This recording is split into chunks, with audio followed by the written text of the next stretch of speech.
ಮತ್ತೆ ವಿವಾದದಿಂದ ಮುನ್ನೆಲೆಗೆ ಬಂದ ನಟಿ ರಶ್ಮಿಕಾ ಮಂದಣ್ಣ ಒಂದಲ್ಲ ಒಂದು ವಿವಾದದಲ್ಲಿರ್ತಾರೆ ನ್ಯಾಷನಲ್ ಕ್ರಶ್. ಆದ್ರೆ ಈಗ ಬಂದಿರತಕ್ಕಂತಹ ವಿವಾದ ಒಂತರಹದ ವಿಚಿತ್ರ.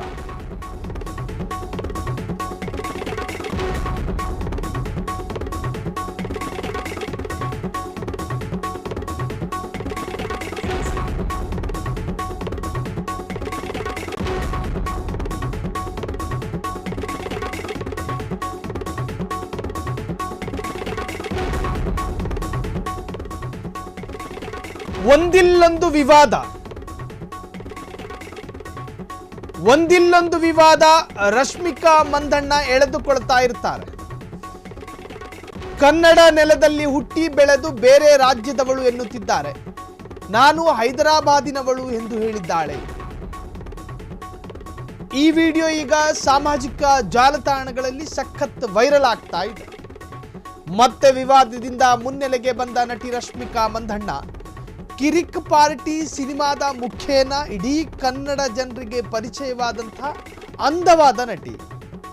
ಕನ್ನಡತಿ, ಕನ್ನಡದ ಕೊಡಗಿನ ಕುವರಿಯಾಗಿದ್ರು ಹೈದರಾಬಾದಿನವಳೆಂದು ನಟಿ ಹೇಳಿಕೊಂಡಿದ್ದಾರೆ.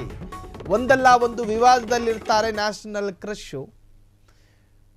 ಅನೇಕ ಪರಭಾಷೆಯ ನಟಿಯರು ನಮ್ಮ ಭಾಷೆಯಲ್ಲಿ ನಟಿಸಿ ಕ್ಲಿಕ್ ಆಗಿ ಹಿಟ್ ಮೇಲೆ ಹಿಟ್ಟಾಗಿ ಇಲ್ಲೇ ಬದುಕ್ತಾ ಇರುವಂಥ ಅದೆಷ್ಟೋ ನಟಿಯರಿದ್ದಾರೆ. ಉದಾಹರಣೆ ಹೇಳೋದಾದರೆ ಪೂಜಾ ಗಾಂಧಿ.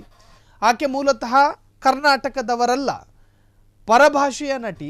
ಆಕೆ ಬಂದು ಎಷ್ಟು ಸ್ಪಷ್ಟವಾಗಿ ಕನ್ನಡ ಮಾತನಾಡ್ತಾರೆ, ಕೇಳಿಸ್ಕೊಳ್ಳುವಾಗಲೇ ಒಂಥರದ್ದು ಪರಮಾನಂದ ನಟಿ ಪೂಜಾ ಗಾಂಧಿಯ ಕನ್ನಡ ಭಾಷೆ.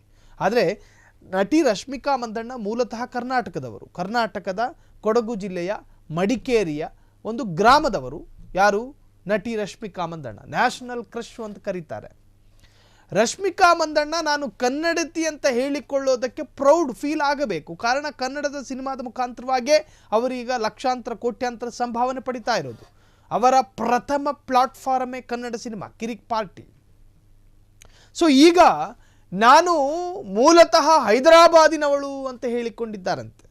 ನಿಮಗೆ ಹೈದರಾಬಾದ್ನವರು ಅಂತ ಹೇಳಿಕೊಳ್ಳೋದಕ್ಕೆ ಪ್ರೌಡ್ ಫೀಲ್ ಇದ್ರೆ ಹೇಳ್ಕೊಳ್ಳಿ. ಆದರೆ ಕರ್ನಾಟಕದಲ್ಲೇ ಉಂಡು, ಕರ್ನಾಟಕದಲ್ಲೇ ತಿಂದು, ಇಲ್ಲೇ ಜೀರ್ಣೆ ಮಾಡ್ಕೊಂಡು ನಾ ಮೂಲತಃ ಹೈದರಾಬಾದ್ನವಳು ಅಂತ ಹೆಂಗೆ ಹೇಳ್ಕೊಂಡ್ರಿ?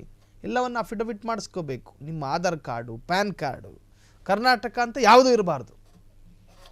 ಒಂದು ವೇಳೆ ನೀವು ಹಾಗೆ ಹೇಳಿಕೊಂಡಿರುವಂತಹ ಸುದ್ದಿ ಸತ್ಯವೇ ಆಗಿದ್ದರೆ ಕನ್ನಡ ಸಿನಿಮಾನು ಮಾಡೋದಿಲ್ಲ ಅಂತ ಹೇಳಬೇಕು. ನೀವು ಕನ್ನಡ ಸಿನಿಮಾನು ಮಾಡೋದಿಲ್ಲ ಅಂತ ಹೇಳಬೇಕು. ಹೈದರಾಬಾದ್ನವರೇ ನಿಮ್ಮನ್ನು ಎಷ್ಟು ದಿನ ನೋಡ್ಕೋತಾರೆ ಅಂತ ನೋಡೋಣ. ನಾವು ಕೂಡ ಕನ್ನಡಿಗರು ಚಾಲೆಂಜ್ ಮಾಡುವುದಾದರೆ ಭಾರಿ ಸಮಸ್ಯೆಗಳಾಗ್ತವೆ.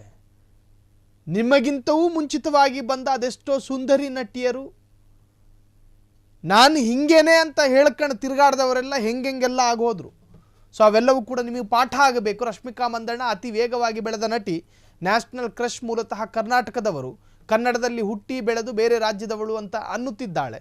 ನಾನು ಹೈದರಾಬಾದಿನವಳು ಎಂದು ಹೇಳಿದ್ದಾಳೆ. ಈ ವಿಡಿಯೋ ಈಗ ಸಾಮಾಜಿಕ ಜಾಲತಾಣಗಳಲ್ಲಿ ವೈರಲ್ ಆಗಿದೆ. ವೈರಲ್ ಆದ ನಂತರ ಒಂದಷ್ಟು ಜನ ಹೊಗಳುತ್ತಿದ್ದಾರೆ, ಮತ್ತೊಂದಷ್ಟು ಜನ ತೆಗಳುತ್ತಾ ಇದ್ದಾರೆ.